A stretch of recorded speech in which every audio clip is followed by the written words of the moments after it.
Welcome to the 2019 APTA Nationals presented locally by PNC, with thanks also to the APTA's national official sponsors Viking and Uline.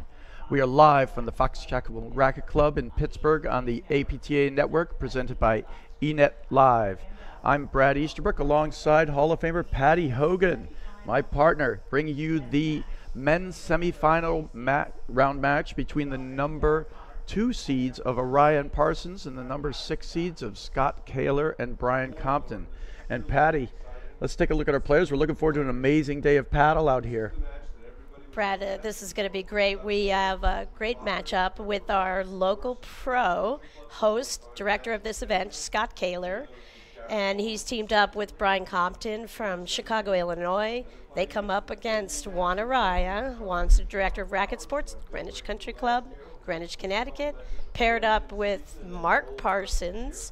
Shout out to Mark and all the members from Siwanoy Country Club in New York, in Rye, where Mark is the pro.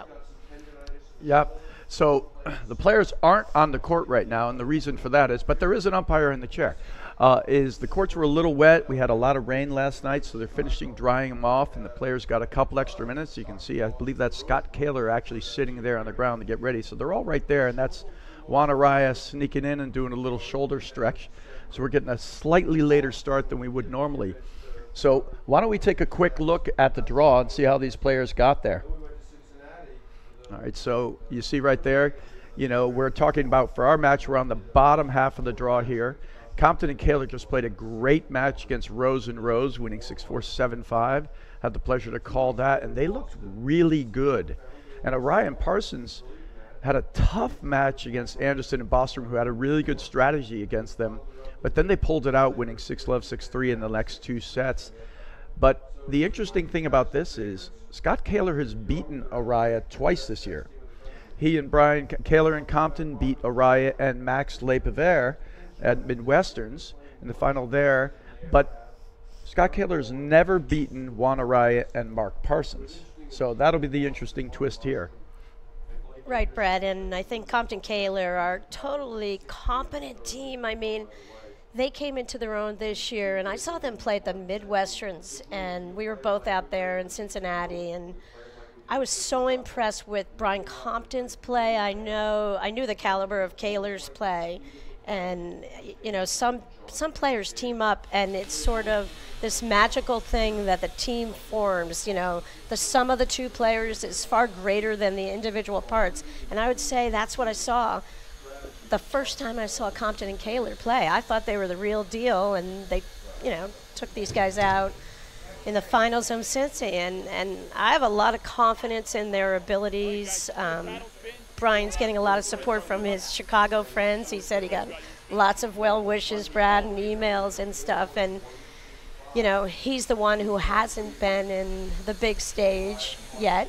This is his first semifinal appearance, as it is for Scott Kahler as well. Scott Kahler as well.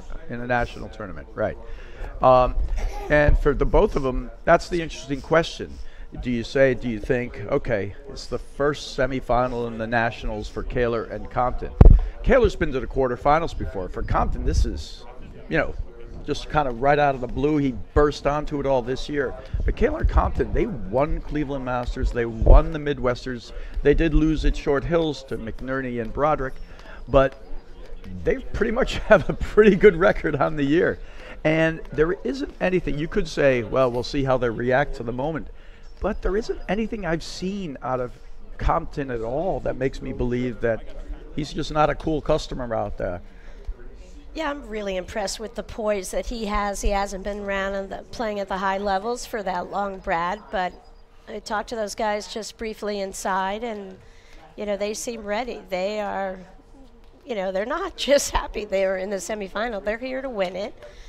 And I'm not sure their motivation is as great as the motivation that Arraya and Parsons have. They've had a pretty good year, of course, and we know that Parsons has won nationals with new Hall of Famer, fellow Canadian Mike Stulak, and Juan has reached the finals with Jeff Morneau, recently, but Yep. he has yet to win a national title in men's play, and he's one of the greatest players of this generation of players, really talented, and so that'll be the fascinating matchup on this beautiful 55-degree cloudy morning here in Pittsburgh, and we are so thankful it's not raining.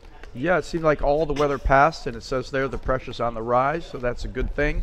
It's 55 degrees Celsius. It's really warm out there. It's actually a perfect day to play paddle. The sun was out a little bit, so it'll be interesting to see if the sun starts sneaking in and out. I don't think it's going to make a difference in the match, but we'll see. So real quickly, the players on the court. On the bottom right here in the blue sweatshirt there, or pullover, is Juan Arraya, and his partner to his left in the gray shirt is Mark Parsons. And on the far side of the net at the top of your screen, and to the left is Scott Kahler, and his partner to the left of him with the yellow paddle on the far side is Brian Compton. Now, one of the things that's been really big this year for Kahler and Compton, well, two things. Kahler's offense is bigger than it's ever been. You know, he's playing a lot more offensive shots and with a lot more effect. You know, he used to be just a really solid player with really good volleys who didn't get hurt much.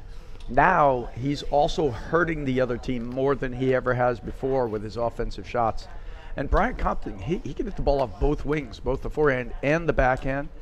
The backhand is probably the preferred wing, but he thumped some big forehands yesterday, more than I've seen before in the match against Rose and Rose. What I saw before out of it was a lot more rolling forehands, not missing, good shots, but not with the offensive capability that he had yesterday. He actually hit both Rose brothers actually, you know, with the ball at a heavy, forehands. So the big question always is, you know, got to talk about Juan Arraya. I would say, and from others that I've spoken to, his play, honestly, I haven't streamed a live stream match, I haven't seen too much of his play, that his play has been spotty so far this week. He's going to want to play his best, so his belief and how well he starts, that'll be a big thing for him. Parsons, I've seen, from what I've heard, has been playing really solid, good ball all the way through, and we'll see how it goes today. I think this is a great matchup. Brad, I was out on the court just kind of chatting with Juan and Mark briefly during their warm-up, and they walked on the court. Juan was on the baseline. Parsons is at the net, and they must have hit the ball back and forth 120 times without a miss. Right. Rock solid. I mean, the sound the ball was making. Talk about pure ball strikers. And, you know, we're in for a treat here because you have Juan, who's one of the most artistic players on the court, real creative. You have Mark Parsons, you know, national champion, rock solid, and you just never see him waver. And this entire season, I've been so impressed by his just consistency. He's such a disciplined player, and of course he's got that incredible weapon in his two-handed backhand. He'll let Juan take a ton of the overheads, although yesterday, Brad, you know, I think the difference in their match and getting through here was Parsons started taking more of the overheads and was real effective in, you know, I saw him hit his rollers, which we used to see him hit a decent amount. And I'll look to see if Juan lets him hit some more of those in this match. I think you're right. I think we might see that today. You know, it's interesting. The last time Arraya played Compton and Kahler in the Midwesterns, where basically Arraya was playing with Le Pavere, so it's a completely different team. But Arraya was pounding balls into Compton's corner, and Compton would pound them back with his two-handed backhand. So I don't think we're going to see him doing that. You know, a lot of teams that Arraya plays against, when he attacks them in the ad corner, we talk about it all season long, he really basically twists guys around out there and he mercilessly attacks them in that ad side corner. But Compton was up to the task, and if anything, he was pounding the ball back. So I think you're right. I think we're going to definitely see Parsons take a few more of the overheads. And Brad, I agree with you that I think the player who this is going to come down to is going to be Juan Arraya, because I think Kahler and Compton are going to show up big time here. I feel like they're the type of team that they're not super explosive, but extraordinarily consistent. And so I think their baseline play to start this match will be really good. And I think that we've seen, Juan's got incredible talent. And as we said, he's searching for that first national title. And I think the